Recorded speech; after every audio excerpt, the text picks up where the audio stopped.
భక్తులందరికీ నమస్కారం అండి. దేవి అనుగ్రహం ఛానల్కి స్వాగతం.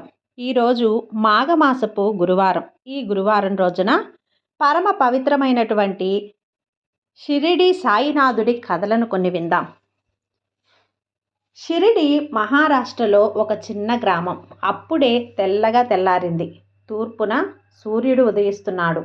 మారుతి మందిరంలో పువ్వులు కోసుకొని పూజ చేసుకునేందుకు ఇంటి నుంచి బయలుదేరింది ఒక వృద్ధురాలు. అడుగులో అడుగు వేసుకొని మెల్లగా నడుస్తోంది.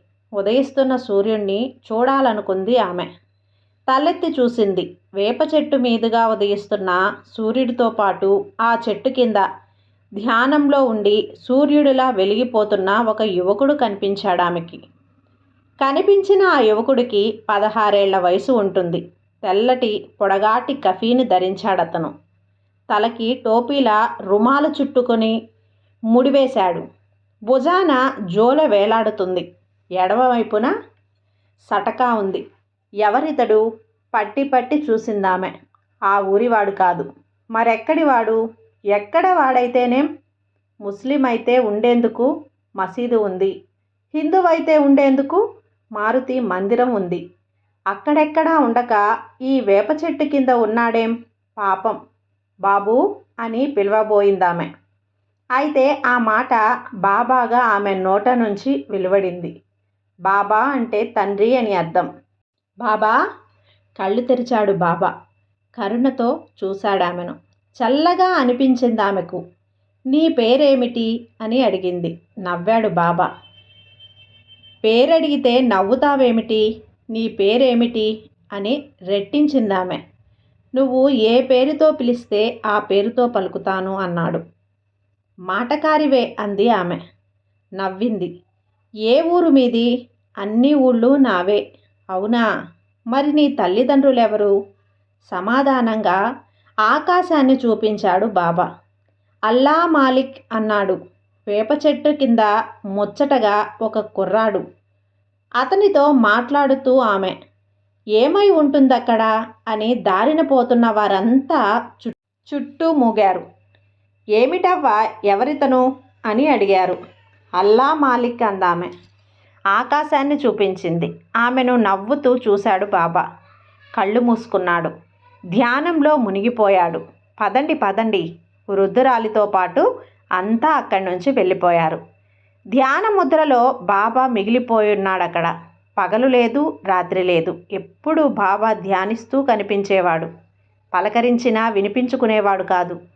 ఎండకి ఎండి, వానకి తడిసి, చలికి వణికిపోతూ కూడా బాబా ధ్యానంలో నిమగ్నమై ఉండేవాడు. ఎక్కడి నుంచి వచ్చాడో తెలియదు. ఎవరి బిడ్డడో తెలియదు. అహర్నిశలు ఆకలి మాటే మర్చిపోయి అలా కూర్చున్నాడంటే అయ్యో అనుకున్నారు. గ్రామస్తులందరూ కూడా జాలి చెందారు. ఇంత అన్నం తెచ్చి పెట్టారు, రొట్టెలు పెట్టారు. కళ్ళు తెరిచినప్పుడు చూస్తాడని ఆశగా, ఆకలి వేసినప్పుడు తింటాడని ఆశ. అయితే బాబా కళ్ళు తెరవటం, వాటిని చూడటం జరిగినా ఎన్నడూ వాటిని పట్టించుకోలేదు. తినాలన్న ధ్యాసే ఉండేది కాదు అతనికి. అన్నాన్ని, రొట్టెల్ని చీమలు పట్టేవి. కుక్కలు, పిల్లలు పీక్కుని తినేవారు. పోట్లాడుకునేవి. అప్పుడు పట్టించుకునేవాడు బాబా. సర్ది చెప్పేవాడు వాటికి. అవి తినగా మిగిలింది తిని కృతజ్ఞతగా వాటిని చూసేవాడు. ప్రేమగా వాటిని నిమిరేవాడు. షిరిడి ఆలయాల్లో ఖండోబా ఆలయం చెప్పుకోదగినది. వీరభద్రుడు గ్రామదేవత ఖండోబాగా వెలిశాడని చెబుతారు వాటంతా కూడా. అక్కడి పూజారి మహల్సాపతి. ఖండోబా పరమభక్తుడు.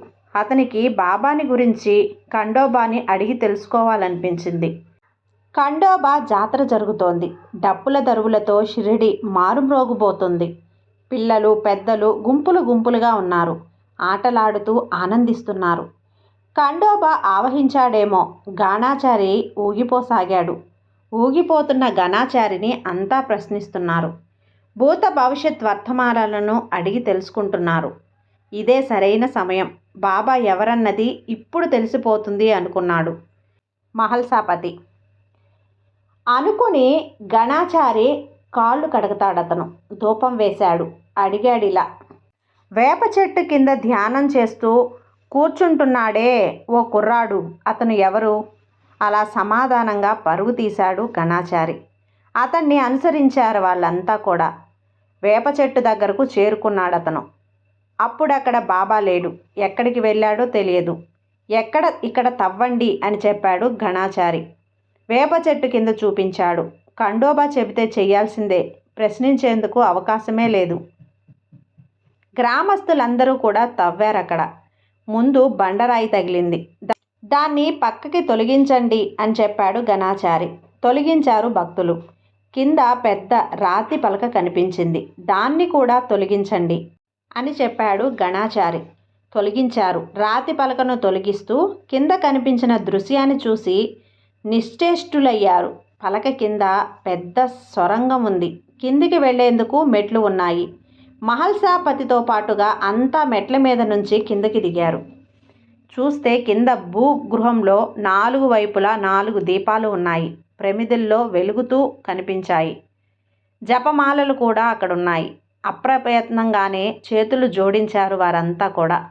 అంతలో అక్కడికి ఎక్కడి నుంచి వచ్చాడో బాబా పరుగున వచ్చాడు. ఎవరు చేశారు ఇదంతా అని అడిగాడు. గణాచారి దగ్గర నుంచి సమాధానం లేదు. అతను స్పృహ కోల్పోయాడు. దీనంతటికీ తనే కారణమని మహల్సాపతి చెప్పలేకపోయాడు. భయపడ్డాడతను. ప్రజలు కూడా తలంచుకున్నారు. ఇది నా గురుస్థానం, మహాపవిత్రమైనది. బందర్లో మూసివేయండి అరిచాడు బాబా. సొరంగం మూసేశారు. రాతి పలక మీద బండరాయిని యథాతథంగా నిలిపి ఉంచారు. వేప చెట్టు కింద ఇంత పెద్ద సొరంగమా? ఎప్పుడు తవ్వారు? ఎవరు తవ్వారు? దీనిని తన గురుస్థానం అంటున్నాడు బాబా. అంటే బాబాకి గురువు ఎవరో ఉండి ఉంటారు. అయితే ఆ గురువు ఎవరు? అసలు ఇంతకీ ఈ బాబా ఎవరు? బాబాని ప్రజలంతా గుచ్చి ప్రశ్నించారు ఈ విధంగా. మహల్సాపతి కూడా పదే అడిగాడు. అన్నింటికీ బాబా సమాధానం ఒక్కటే, అల్లా మాలిక్. ఆ రాత్రి గడిచింది. మర్నాడు తెల్లారింది. వేప చెట్టు కింద బాబా లేడు. ఏమైపోయాడో ఎవరికీ అంతు చిక్కలేదు. ఈ సంఘటన 1854లో జరిగింది. 3 ఏళ్లు గడిచాయి. ఈ 3 ఏళ్ల కాలంలోనూ షిరిడీలో బాబా దర్శనమే లేదు. ఎవరికీ కనిపించలేదతను. ఎక్కడ ఉన్నాడో ఏమైపోయాడో విచారించి తర్వాత మానుకున్నారు వాళ్ళంతా కూడా. బాబాని మర్చిపోయారు. అతని పేరు చందాట్ పాటిల్. బాగా డబ్బున్నవాడు. ధూమ్స్లో నివసిస్తూ ఉంటాడు. ఔరంగాబాద్కి వెళ్తూ తన గుర్రాన్ని పోగొట్టుకున్నాడతను. దాని పేరు బిజిలీ. 2 నెలలుగా కనిపించట్లేదని రాత్రి పగలు వెతుకుతున్నాడతడు. అయినా ఫలితం లేదు. జీనో భుజం మీద ఉంచుకొని మరీ వెతుకుతున్నాడు. దొరుకుతుందని ఆశ. బిజిలీ కనిపించి తీరుతుంది అనే నమ్మకంతోనే ఏలగంగ నదీ తీరానికి చేరుకున్నాడతడు. అక్కడి మామిడి తోపులోకి ప్రవేశించాడు. బిజిలీ కోసం అటూ ఇటూ చూస్తూ నడవసాగాడు. ఓ మామిడి చెట్టు కింద కూర్చొని బాబా కనిపించాడతనికి. తలకి గుడ్డ చుట్టుకొని ఉండి మూసిన కఫీతో కనిపించాడు బాబా. పకీరులా ఉన్నాడు. అయినా బాబా ముఖం వెలిగిపోతుంది. చూస్తున్న కొలది ముచ్చటేస్తుంది. అప్రయత్నంగా చేతులు జోడించాడు చందాట్ పాటిల్. బాబాకి నమస్కరించాడు. నవ్వాడు బాబా. ఆవో చాంద్ పాటిల్ బావో ఆవో అన్నాడు. ఆ పిలుపుకి ఆశ్చర్యపోయాడు చందాట్ పాటిల్. తన పేరు ఈ పకీర్కి ఎలా తెలుసు? ఇది వరకు ఎప్పుడూ అతన్ని తను చూడలేదు. కలిసిన జ్ఞాపకం కూడా లేదు. పేరు పెట్టి తనని పిలిచాడంటే ఇదెలా సాధ్యం? ఆలోచనల నుంచి ఇంకా తేరుకోక మునిపే మళ్ళీ ఇలా అన్నాడు బాబా.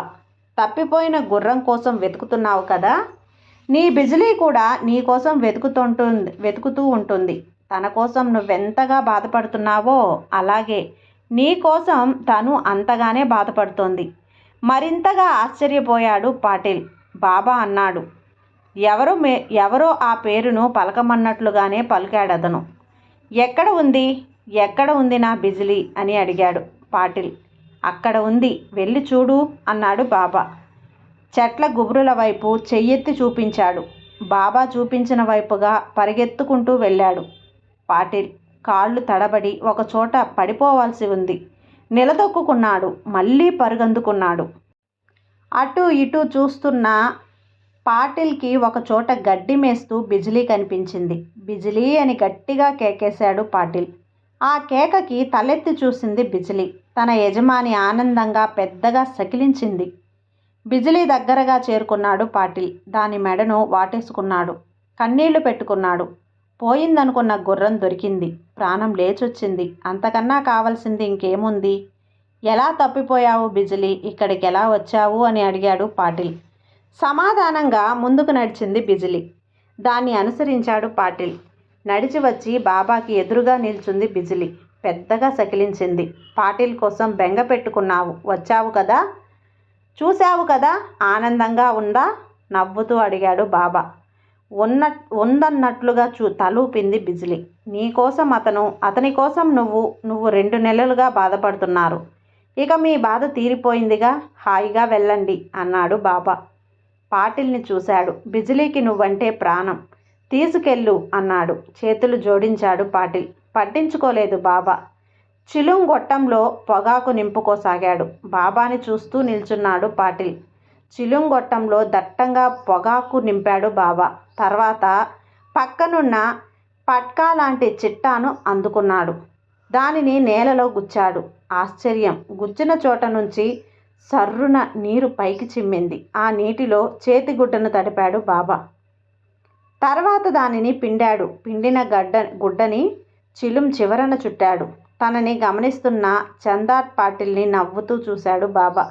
ఏమిటి చూస్తున్నావు అన్నట్లుగా తలాడించాడు. సమాధానం లేదు. పాటిల్ దగ్గర నుంచి అతను కళ్ళప్పగించి చూస్తున్నాడంటే చేతి కర్రలాంటి సట్కా అందుకున్నాడు బాబా. దాంతో నేల మీద కొట్టాడు. కొట్టిన చోట నిప్పు రాచుకుంది. ముందు పొగ వచ్చింది. తర్వాత కనకనలాడుతూ నిప్పు ప్రత్యక్షమైంది. కళ్ళు పెద్దవి చేసి నిశ్చేష్టుడయ్యాడు పాటిల్. నిప్పుతో చిలుం ముట్టించాడు. బాబా గట్టిగా పీల్చి పొగ వదిలాడు. మత్తుగా కళ్ళు మూసుకున్నాడు. ఈ విధంగా ఈ గురువారం రోజున బాబా యొక్క కథను గురించి తెలుసుకున్నా. మిగతా కథను మరొక గురువారం రోజు మీతో షేర్ చేస్తాను. ఈ విధంగా ఈ కథ మీకు నచ్చినట్లయితే లైక్ చేసి సబ్స్క్రైబ్ చేయండి. మరికొంతమంది భక్తులకు షేర్ చేయండి.